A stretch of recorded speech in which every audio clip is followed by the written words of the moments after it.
The guy collapsed against the wall, has nothing left, but will not quit. Forget that he's dropped to his knees. He's made it up in his mind that he's going to crawl to the finish if that's what it takes. Runner after runner passes the man who was working on a pretty solid performance of his own. He's in a pack of athletes on pace to finish in about 3 hours and 20 minutes, a very respectable time. He drags himself along the pavement on hands and knees while everyone around dashes to the finish line. It appears as if this is the way his race will end, on all fours, but then two men who do not know him or each other stop to check on the guy.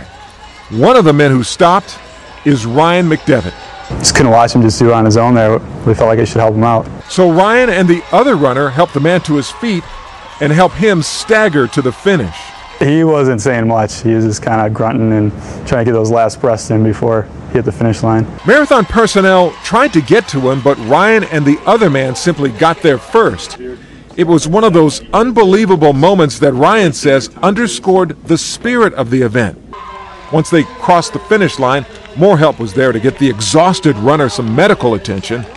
Ryan simply bumped hands with the other dude who helped, and they went on their separate ways. But united forever through one of the most unlikely random events you could ever imagine.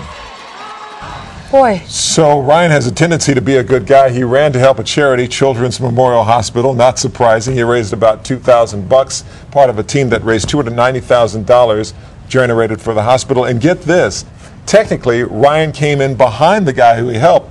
The guy who had all the trouble came across the finish line first, so his time was beneath that, below that, behind that, and want to give kudos to Jeff Weirs, our photographer here, who got that videotape. That video was both heart-wrenching and heartwarming, you know, to see him helping out a fellow human being like that. Yeah. And the poor guy. I've never run a marathon, and I'm sure I won't now. We're hoping to contact. We contacted the one guy. We know who the other people are, but we haven't been able to get a hold of them. The two other guys who were in that story are from out of state.